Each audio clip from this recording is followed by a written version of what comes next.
Selamat datang di channel saya. Di video kali ini, saya akan membahas tentang IPO perusahaan PT Bangun Kosambi Sukses Tbk atau bisa disingkat dengan kode emiten yaitu CBDK, yaitu bergerak dalam bidang real estate dan aktivitas perusahaan holding. Ini anak usahanya Pani. Ya, mungkin teman-teman sudah tahu ya teman-temannya. Dan juga saya sudah konfirmasi dan juga sudah kasih tahu setiap kali saya bahas Pani, anak usahanya mau IPO. Ternyata sudah muncul teman-teman. Nah, ini dia perusahaannya. Nah, kita siap untuk mendulang cuan kembali. Oke, mungkin video ini agak panjang ya teman-temannya. Mari kita bahas dulu. Kita lihat dulu nama tuh ringkasan perusahaan emiten ini. Perusahaan didirikan pada tahun 2000 dan bergerak dalam bidang pembangunan perumahan yang mencakup usaha pembelian, penjualan, persewaan, dan pengoperasian real estate baik yang dimiliki sendiri maupun disewa, seperti bangunan apartemen, bangunan hunian, dan bangunan non-hunian, seperti fasilitas penyimpanan atau gudang, mall, pusat perbelanjaan, dan lainnya, serta penyediaan rumah dan flat atau apartemen dengan atau tanpa perabotan untuk digunakan secara permanen, baik dalam bulanan atau tahunan, termasuk kegiatan penjualan tanah, pengembangan gedung untuk dioperasikan sendiri, atau untuk penyewaan ruang-ruang di gedung tersebut. Pembagian real estate menjadi tanah kapling tanpa pengembangan lahan dan pengoperasian kawasan hunian untuk rumah yang dipisah yang bisa dipindah-pindah. Kegiatan usaha perusahaan saat ini fokus kepada pengembangan real estate di kawasan Tangerang bersama dengan dan melalui entitas anak. Untuk periode 6 bulan yang berakhir pada tanggal 30 Juni tahun 2024, pendapatan perusahaan mayoritas berasal dari real estate mewakili lebih dari 99% total pendapatan neto konsolidan perusahaan. Untuk alamat emiten ini yaitu di Jalan Inspeksi Pik 2, terusan Jalan Prancis nomor 5 Tangerang 15211 Indonesia. Untuk situs perusahaan emiten ini yaitu http://www.cbdpic2.com. Nah, itu dia teman-teman untuk ringkasan perusahaan emiten ini. Ya, kalau kita lihat sih ya ini tentang nama tuh perumahan ya teman-teman, seperti biasa sih. Nah, kita lihat aja Pani sukses betul teman-teman. Dan juga ini punya konglomerat ya teman-teman, yang punya Agung, dan juga ada nama tuh grup Salim ini ya teman-teman. Nah, nanti saya jelaskan juga itu. Oke, kita lanjut lagi. Ini dia teman-teman. Nah, mungkin teman-teman pernah jalan ke Pik, pernah lihat, wow, bagus banget ya teman-temannya di Pik 2 nih teman-temannya. Nah, kawasan dengan lokasi super strategis dan akses yang sangat mudah dijangkau. Ya, ini aja lokasinya tuh bagus banget teman. Tempatnya tuh bagus banget. Kalau teman-teman pernah ke sana, apalagi orang Jakarta mungkin tahu ya itu. Nah, ini dia teman-teman untuk nama tuh penjualannya, penyewaannya juga untuk rumah-rumahnya. Ya pastinya rumah tuh mewah-mewah semua teman-teman, dan juga laku pastinya. Itu ya banyak sekali sih orang super kaya mungkin beli di sini teman-teman, orang kaya itu.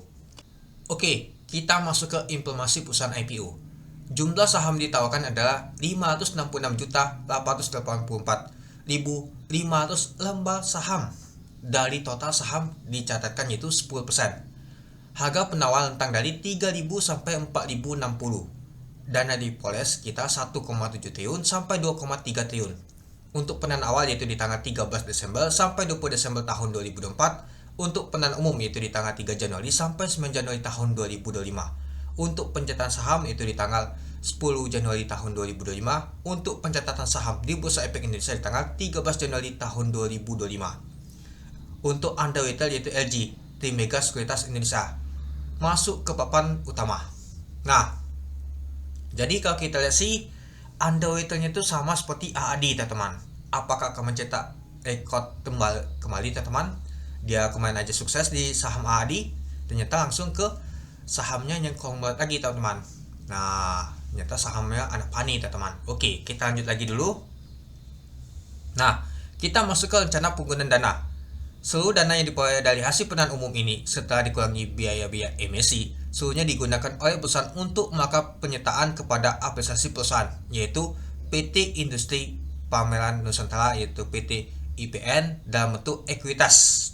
Dalam hal perusahaan menerima dana penahan umum menggunakan harga minimum, maka penyertaan dalam bentuk ekuitas banyak yaitu 11.270.224. saham baru berupa saham seri B ini teman-temannya, yang akan dikeluarkan oleh IPN atau setara dengan 99,914%. Lalu kalau kita sih dari total modal yang ditetapkan dan di store penuh di dalam IPN setara peningkatan modal di store IPN tersebut. Nah, dana diperoleh dari penerbitan saham baru akan digunakan oleh IPN sebagai tambahan dana untuk membiayai proyek pembangunan gedung untuk tujuan meeting dan lain-lain teman-teman. Nah, jadi kalau kita lihat sih, kalau misalkan diambil di harga bawah ya teman-temannya, ya dia digunakan untuk penyertaan ke anak usahanya teman-teman, kepada aplikasinya nih. Nah, jadi kalau kita lihat sih ya untuk menambah ekuitasnya harga minimum. Nah, ini dia kalau misalkan di harga minimum. Jadi menambahkan ke ekuitas untuk aplikasinya, untuk perusahaannya ya teman itu. Lalu kalau kita lihat yang kedua, namun apabila perusahaan menerima dana penawaran umum menggunakan harga maksimum, maka penyertaan dalam bentuk ekuitasnya sebanyak 15.277.278 saham baru berupa saham seri B yang akan dikeluarkan oleh IPN atau setara dengan 99,9346% dari total modal yang dikeluarkan dari modal yang ditetapkan dari stok penuh di dalam IPN setelah peningkatan modal di stok IPN tersebut. Dana yang diperoleh dari penerbitan saham baru akan digunakan oleh IPN sebagai tambahan dana untuk membiayai proyek MIS. Jika masih terdapat selisih dari penawaran umum setelah proyek MIS selesai, maka sisanya dana akan digunakan untuk biaya promosi, biaya karyawan, dan operasional lainnya yang menunjang keberlangsungan untuk MIS. Nah, untuk lebih lengkapnya teman-teman bisa baca untuk di Perpesus bab 2-nya. Jadi ya, kalau kita sih bukan untuk perusahaannya teman-temannya, tapi untuk penyertaan kepada perusahaan teman-teman. Nah, yaitu PT Industri Pameran Nusantara ini dalam bentuk ekuitas. Itu dia. Oke, kita lanjut lagi. Nah, kita lihat dulu nama tuh struktur pemegang saham. Sebelum IPO, nilai nominalnya 20 per saham. Nah, mungkin akan jadi perdebatan lagi nih, tapi ya mungkin oleh punya konglomerat mungkin nggak tahu ya teman-temannya. Ya, 20 dijual 3.000 atau 4.000 aja mahal banget teman-temannya. Kalau kita lihat beda seperti saham AAD ya di 3.500 dijual 5.000 gak masalah. Ini jauh banget ini teman-teman. Tapi ya kalau kita sudah tahu terikutnya gak masalah. Pastinya cuan ini teman-teman. Nah, kemarin didebatkan di saham AAD di MDY teman-temannya. Di 25 jual di 1000-an itu sudah 7.000%. Nah, kali ini teman-teman hitung saja 20 ke 3.000 sampai 4.000 itu. Ini nilai nominalnya. Oke.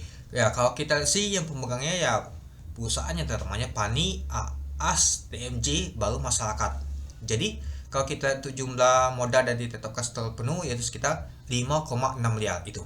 Oke, kita lanjut lagi. Nah, kita lihat untuk pembatasan atas saham yang dikeluarkan sebelum penawaran umum. Berdasarkan POJK nomor 25 tahun 2017, setiap pihak yang memperoleh saham perusahaan dengan harga pelaksanaan di bawah harga penawaran umum perdana dalam jangka waktu 6 bulan sebelum penyampaian pernyataan pendaftaran ke OJK dilarang mengalihkan sebagian atau seluruh kepemilikan atas efek bersifat ekuitas emiten tersebut selama 8 bulan setelah pernyataan pendaftaran menjadi efektif, yaitu lock up periode, bahwa dalam jangka waktu 6 bulan sebelum penyampaian ke OJK yaitu di tanggal 18 September tahun 2004 perusahaan tidak melakukan penerbitan saham baru sehingga tidak terdapat pemegang saham perusahaan yang memperoleh saham perusahaan dengan pelaksanaan di bawah harga penawaran umum perdana. Dengan demikian, para pemegang saham perusahaan tidak tunduk pada larang untuk mengalihkan baik sebagian maupun seluruh sahamnya dengan waktu 8 bulan pernyataan menjadi efektif itu. Nah, berdasarkan surat pernyataan tanggal 24 Oktober tahun 2024, masing-masing Susanto Kusumo, Alexander Halim Kusuma, Richard Halim Kusuma, dan Hendarto Budiono selaku pengendali perusahaan menyatakan akan tetap menjadi pengendali perusahaan melalui PANI sekurang-kurangnya yaitu 12 bulan setelah pernyataan pendaftaran penawaran umum perdana saham perusahaan menjadi efektif. Tidak dibutuhkan persetujuan yang lain teman-teman oleh instansi dengan penawaran umum ini. Nah, Jadi yang perlu digarisbawahi ini ya teman-temannya, bahwa dalam waktu 6 bulan tidak ada saham diterbitkan baru. Artinya yang misalkan dia ini nama itu ya ada bisa jualan dia teman-teman itu. Kecuali ini ya teman-temannya, kalau dia sudah efektif ya pendapatan menjadi efektif periode pastinya 8 bulan itu. Yang penting dia tuh sejak penahanan umum ini jangan di harga di bawahnya teman-teman. Misalkan dia harganya di bawah mau jualan nggak bisa itu. Kecuali kalau kita ikut di penahanan umum ya bisa itu. Oke, kita lanjut lagi. Nah, kita lihat untuk struktur kepemilikan perusahaan. Nah, ini saya lihat gak jelas banget ini teman-teman. Ini saya ambil di Popestus, saya lihat tempat lain gak kelihatan ya sudah. Nah, ini adalah PT Agung Sedayu teman-temannya. Nah, ini Snim, ini Stephen, ini Richard Halim tadi Kusuma ya, Alexander Halim Kusuma. Ini juga Sugiman Kusuma ya. Nah, mereka di sini teman-temannya sekitar berapa persen. Nah, di PT ini juga Kusuma Abadi Sejahtera. Lalu ke sini PT Agung Sedayu. Nah, di sini juga ada. Nah, jadi kita kelihatan teman-temannya. Inilah bentuknya teman-teman. Nah, bentuk ke sini, lalu ada masyarakat di sini 10%. Ini PT Multi juga, lalu masuk sini lagi. Nah, masuk ke nama tuh Pani. Nah, lalu di sini pergerakannya di sini juga. Jadi kelihatan teman-teman, ini adalah struktur kepemilikan perusahaan untuk CBDK ini teman-teman itu. Jadi kelihatan untuk pemegangnya dan juga anak-anak usahanya itu. Oke, kita lanjut lagi. Nah, kita masuk ke 8 posisi keuangannya teman-teman. Ini dalam bentuk ribuan rupiah. Kita lihat dulu untuk aset rancanya. Di tahun 2001 ke tahun 2022 mengalami peningkatan. Di tahun 2003 meningkat. Di tahun 2024 ternyata sedikit menurun dia teman-teman. Untuk aset tidak lancar, di tahun 2001 ke tahun 2022 mengalami penurunan. Di tahun 2023 meningkat, di tahun 2024 meningkat. Jadi, kalau kita lihat untuk total asetnya, dari tahun ke tahun mengalami peningkatan itu. Lalu kita lihat untuk nama tuh hutang jangka pendeknya. Di tahun 2001 ke tahun 2022 mengalami penurunan. Di tahun 2023 meningkat lagi dia. Di tahun 2024 meningkat ya. Lalu kita lihat untuk jangka panjangnya. Di tahun 2001 ke tahun 2022 meningkat, di tahun 2023 meningkat sedikit, di tahun 2024 menurun dia. Jadi kalau kita lihat untuk total hutangnya, dari tahun 2001 ke tahun 2022 mengalami penurunan, di tahun 2023 meningkat, di tahun 2024 meningkat lagi dia. Itu. Nah, lalu untuk total ekuitasnya dari tahun ke tahun mengalami peningkatan, itu dia. Nah, jadi kalau kita lihat sih masih lumayan lah ya teman-teman itu. Oke, kita lanjut lagi ke laporan laba rugi dan penghasilan komprehensif lainnya dalam ribuan rupiah. Untuk pendapatannya, dari tahun 2001 ke tahun 2022 mengalami peningkatan, di tahun 2023 meningkatnya itu sangat drastis ya, hampir 100%. Nah, coba kita bandingkan di tahun 2023 ke tahun 2024 sampai di bulan Juni agak sedikit menurun ya teman-teman itu. Nah, kita langsung saja kita lihat nama tuh laba periode tahun berjalannya. Di tahun 2021 ke tahun 2022 meningkatnya itu sangat gratis. Di tahun 2023 meningkat lagi, lumayan juga teman-teman. Nah, di tahun 2023 ke tahun 2024 kalau kita lihat nyata mengalami peningkatan yang agak menurun ya teman-teman ya, sampai di bulan Juni untuk pendapatan untuk laba bersih di tahun 2024. Ya, karena kita lihat tadi itu pendapatan yang tadi mengalami penurunan itu. Oke, kita lanjut lagi. Nah, ini dia teman-teman yang kita lihat tadi untuk rasionya. Ya, untuk pendapatannya kalau kita lihat di tahun 2021 ya mengalami sedikit penurunan ya teman-teman ya. Nah, di tahun 2022 meningkatnya lumayan 358%. Nah, di tahun 2023 meningkat lagi 240% itu. Ya, di tahun 2024 agak sedikit menurun ya. Nah, untuk laba tahun berjalannya tadi kalau kita sih hanya di tahun 2000 ini aja ya teman-temannya dia menurun, tapi di tahun 2022 meningkat lagi, di tahun 2023 meningkat. Nah, di tahun 2024 dia menurunnya tuh 12% itu. Oke, kita lanjut. Nah, ini total aset dan juga total utang dan juga ekuitas ya teman-teman itu. Nah, kita masuk ke kebijakan dividen teman-teman. Setelah penahanan umum perdana saham, perusahaan akan membayarkan dividen tunai kepada pemegang saham perusahaan dengan rasio sebanyak-banyaknya 40% dari saldo laba positif serta penyisian untuk cadangan wajib mulai tahun buku 2024. Artinya di tahun 2025 ini bagi dividennya teman-teman. Karena kalau kita lihat sih mulai tahun buku 2024. ini tahun 2024 mau tutup. Artinya tahun 2025 dia mau bagi dividen. Tapi nggak tahu bulan berapa. Dengan tidak mengabaikan tingkat kesehatan perusahaan dan tanpa mengurangi hak dari rapat umum pemegang saham perusahaan untuk menentukan lainnya sesuai dengan anggaran dasar perusahaan. Pembagian dividen oleh perusahaan ditentukan berdasarkan hasil tahun perusahaan dan juga kinerja serta rencana pengembangan bisnis perusahaan. Itu dia. Jadi kalau kita lihat sih, untuk nama itu dia membagi dividen 40%. Artinya sudah mau dekat ini. Di tahun 2025 mau bagi dividen. Nggak tahu bulan berapa ya teman-temannya ya. Kalau kita lihat sih, ini di tahun buku 2024 itu. Ya kalau kita lihat apa tadi lumayan lah ya teman-teman itu. Oke, kita masuk ke policy untuk CBDK di tahun 2023. Untuk di harga 3.000 sampai di 4.060. Untuk PBP-nya di 3.000 yaitu 2,21 kali. Untuk di 4.060 yaitu 3 kali. Untuk pelnya di 3.000 21,14 kali. Untuk di 4.060 yaitu 28,61 kali. Untuk BP sama yaitu 1.355,08. Untuk del juga sama 122,57%. Untuk OI 10,47%. EPS 141,92. Untuk jumlah saham yang disetorkan tadi adalah 5,6 miliar.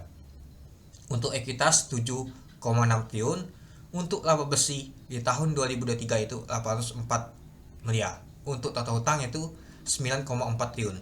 Untuk market cap di 3.000 yaitu 17 triliun. Untuk market cap di 4.060 yaitu 23 triliun. Nah, jadi kalau kita lihat untuk policy untuk CBDK ini cukup menarik. Kenapa? Ya masih tergolong mulai nih teman-teman. Nggak mahal banget ini teman-teman. Masih cukup sih, masih menarik banget menurut saya itu. Coba kita lihat di tahun 2024. Nah, jika disetahunkan untuk harga sama ya teman-temannya. Untuk PBP di 3.000 yaitu 2,09 kali. Untuk di tahun untuk di harga 4.060 yaitu 2,83 kali. Untuk pelnya yaitu 17,75 kali di 3.000. Untuk di 4.060 24,02 kali. Untuk BP-nya yaitu 1.436,35. Untuk delnya 122,99%. Untuk lainnya 11,77%. Untuk EPS yaitu 169,03. Untuk jumlah saham yaitu 5,6 miliar. Untuk ekuitas yaitu 8 triliun. Untuk laba bersih di tahun 2024 jika disetahunkan yaitu 558 miliar. Untuk total hutang yaitu 10 triliun. Untuk market cap di 3.000 yaitu 17 triliun. Untuk market cap di 4.060 itu 23 triliun. Nah, kalau kita lihat sih policy di tahun 2024 ini, kalau kita setahunkan itu cukup menarik banget ya teman-temannya dibandingkan di tahun 2023. Jadi kalau kita lihat sih untuk policy ini menarik ya teman-temannya dibandingkan di tahun 2023 teman-teman itu.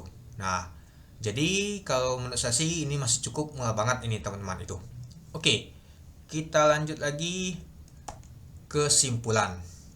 Nah, mungkin sudah tahu lah ya kesimpulannya gimana. Yang pertama, kinerja bursa saham CBDK dari tahun 2001 ke tahun 2024 selalu meningkat sangat drastis dari segi pendapatannya. Ya meskipun kalau kita tadi itu agak sedikit menurun ya teman-temannya di tahun 2024, sedikit aja. Yang kedua, tujuan pengguna dana digunakan untuk digunakan oleh perusahaan melakukan penyertaan kepada apresiasi perusahaan. Nah, seperti kita tadi untuk menambah ekuitas ya teman-temannya itu. Yang ketiga, untuk underwriter dari IPO saham CBDK adalah LG. Baru aja ngawal IPO saham AAD, sukses buat 3 kali A sampai begal teman-teman. Ya meskipun hari keempatnya nggak A, tapi begal ya teman-teman, naiknya 100%. Apakah akan pecah rekor teman-teman A berjilid sampai multi begal untuk saham CBDK nih pastinya. Oke, kita lihat dulu untuk terikot 3 mega sekuritas LG. Di tahun 2018 hanya dipas saja 13%, sisanya A. Di tahun 2019 ternyata nggak A ya, ditutup di zona hijau semua. Di tahun 2001 kalau kita lihat sih hanya ALB, Apia. Di tahun 2022 kalau kita lihat sih yang nggak A cuman Goto, sisanya A. Di tahun 2023 kalau kita lihat sih MBMA sama PKTL aja yang tidak A temannya. Nah di tahun 2024 hanya naik saja yang enggak A, sisanya A. Golok aja 1 kali A, AAD 3 kali A itu. Nah, jadi kita sudah lihat track record LG nih, tidak pernah mengecewakan sama sekali. Sampai saya lihat AAD untuk saat ini teman-temannya, LG belum nama tuh distribusi. Ya, kalau PUPS ya memang distribusi itu. Nah, perlu diingat juga teman-teman, kalau saham CBDK ini nggak ada PUPS. Seperti sih nggak ada fix juga nih teman-teman. Artinya barangnya ini kering banget ini teman-teman. Harusnya sih Bandar bisa goreng sih teman-teman sampai ke multi bagel itu. Apalagi melihat recordnya itu cukup menarik banget itu. Yang keempat, IPO saham CBDK policy itu tergolong murah banget. Enggak murah banget sih, tapi tergolong murah, tapi harga premium ya teman-temannya milik AAD. Policy murah, harga premium milik AAD. Nah, tapi kita lihat juga teman-teman kondisinya. Kalau ada ke bapak nanti ya mungkin agak sudah lumayan juga ya policy ya teman-teman, enggak murah lagi itu. Beda ya seperti AAD memang murah banget. Tapi kalau ini tergolong murah saja teman-teman untuk saham CBDK ini. Yang kelima, IPO saham CBDK pastinya penyataan akan sedikit. Melihat jumlah lotnya aja hanya 5 juta lot. Tidak beda jauh sama seperti AAD dan juga DAAS. Pastinya enak digoreng. Dan juga pastinya happy teman-temannya dan juga Amin yang akan ikut melihat AAD aja sukses kemarin teman-teman. Dan juga underweight itu sama teman-teman. Lihat AAD aja bisa 3 kali ala bagel.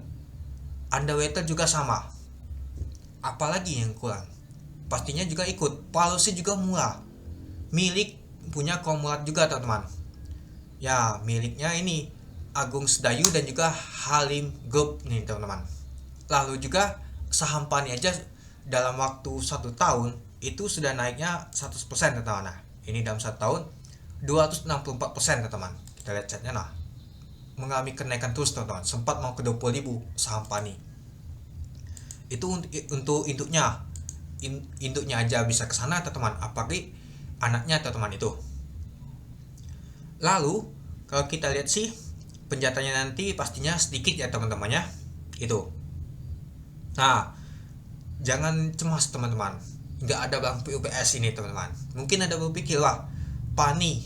Kalau kita beli PANI pasti dapat barang CBDK. Itu enggak ya. Berbeda ya seperti nama tuh ADO dapat AAD.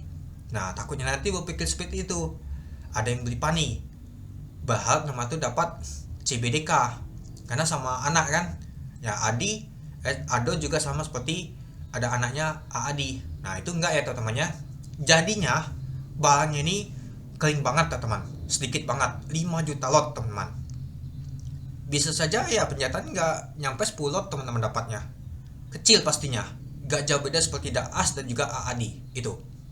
Pastinya banyak yang ikut juga melihat kesuksesan nama tuh AAD kemarin itu. Yang keenam, IPO saham CBDK adalah anak PANI milik Komlat Agung Sedayu dan juga Salim Group ini teman-teman. Bayangkan teman-teman, ada Pak Agung dan juga ada Pak Salim di dalamnya. Itu keren banget. Lihat histori saham PANI aja, kita lihat dari awal tahun aja sudah naik 200% lebih teman-teman. Apakah anaknya akan menyusul ala berjilid juga? Pastinya. Biasanya kan anak itu selalu di atas oleh induknya teman-temannya seperti brand. Ini aja kita lihat AAD aja sudah di atas ADO dia teman-teman. Itu. Biasanya kalau anak tuh di atas nama tuh induknya biasanya itu. Nah, yang keenam, IPO saham CBDK lebih cocok memanfaatkan momentum jangka pendek aja, IPC aja. Maksudnya jangka pendek ya mungkin tidak lokal ya. Mungkin kita akan jualan teman-teman itu. Ya, yang pastinya bagel ini teman-temannya. Multi bagel bonus jika Bandar mau goreng teman-teman itu. Oke, kita hitung dulu andai kata. Kita lihat dulu yaitu di harga 3.000 sampai 4.060 ya. Kita lihat di harga 3.000. Nah, kalau di harga 3.000 1 2 3 4. Nah, ini aja di hari ketiga aja bisa ini teman-teman. Bisa di hari keempat ya. Nah, di hari keempat sudah nama tuh bagel 4 5 6. Nah, di hari ke-6 tuh sudah multi bagel. Nah, harusnya sih bisa sih ke 10.000 teman-teman. Jika di harga 3.000. Kalau di harga ambil di atas yaitu di 4.060. Nah, 1 2 3 4. Nah, di sini sudah multi bagel ya. Artinya sudah sudah begal teman-temannya. 5, 6. Nah, di 6 ini sudah nama tuh multi begal. Nah, ke 12.000. Nah, artinya masih ada peluang bisa ke multi begal nih teman-teman. Ya, perlu diingat juga bahannya ini kering banget. Kalau kita ikut IPO pastinya seperti saham AAD kemarin ya teman. Kenapa saya bilang? Saham AAD kemarin aja banyak ngehold teman-teman. Kalau kita seorang IPO ya temannya. Ya, kita lihat dulu AAD.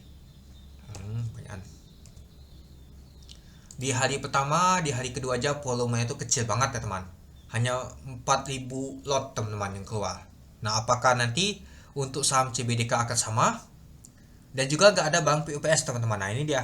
Kecil banget ini teman-teman. Dua volume di hari pertama dan juga di hari kedua. Di hari ketiga sudah ada mulai bank PUPS masuk. Nah, di hari keempat bongkaran. Nah, harusnya sih ini nggak ada bank PUPS, harusnya bisa multi begal ini teman-teman untuk saham untuk CBDK ini. Ya, nggak ada bank PUPS, bank juga dikit, kecil, underweight mendukung, dan juga punya konglomerat seperti sih cocok banget ini. Pastinya banyak bandar juga yang akan masuk. Apakah nanti ada tembok lagi sampai berapa T? Mari kita lihat pada saat listing nanti. Oke, mungkin itu dulu ya teman-temannya untuk pembahasan untuk IPO saham CBDK ini. Kalau ada tambahan nanti saya akan bahas ya teman-teman itu. Oke, sekian dulu video saya. Terima kasih menonton. Salam cuan.